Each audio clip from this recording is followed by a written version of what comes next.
Halo, hari ini gue pengen menjelaskan atau mungkin lebih tepatnya sharing pengalaman aja ya, sharing knowledge dengan teman-teman semua yang ada di sini tentang bipolar. Jadi belum lama tuh gue posting di Instagram kalau I was diagnosed as a bipolar.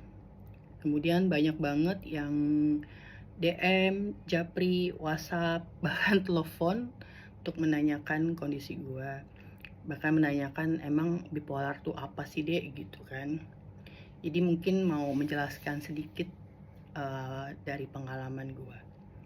Jadi gue tuh ke psikiater sudah kurang lebih 2 tahun. Jadi memang sudah banyak yang diamati, diobservasi, sampai akhirnya tegaklah diagnosa bipolar itu. Bipolar sendiri itu ditandai dengan 2 kondisi mental yang cukup ekstrim.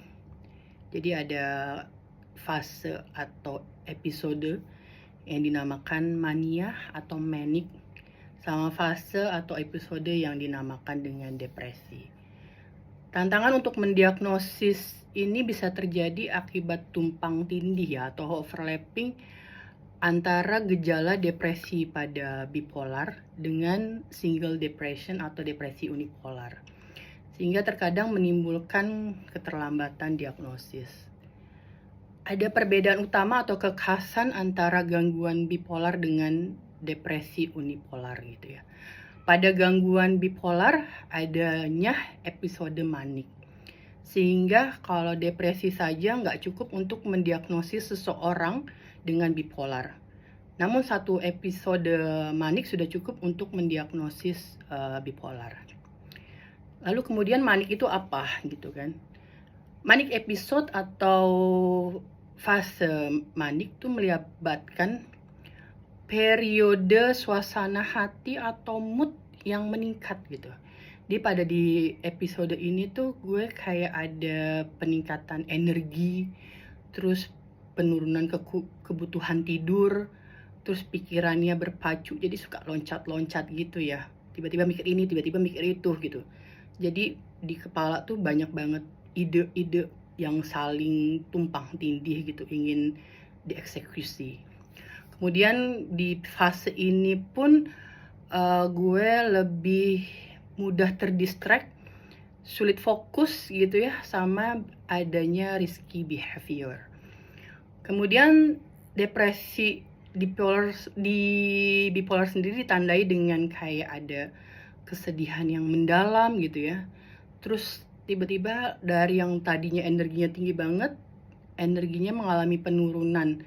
Bahkan sekedar untuk melakukan aktivitas yang biasa dilakukan itu atau biasa diminati itu sulit banget gitu kan.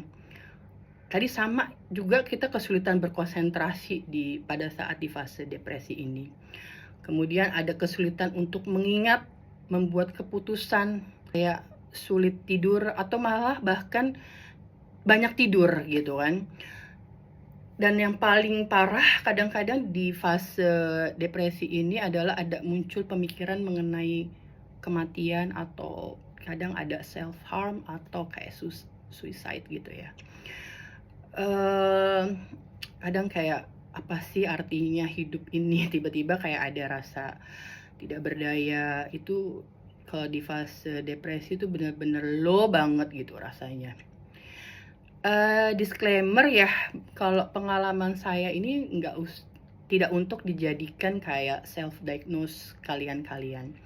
Jika kalian merasakan hal yang sama atau kayaknya gue juga ngalamin ini, kayaknya gue juga sama nih, mungkin bisa tanyakan langsung ke psikolog atau psikiater yang tahu mengenai hal ini gitu.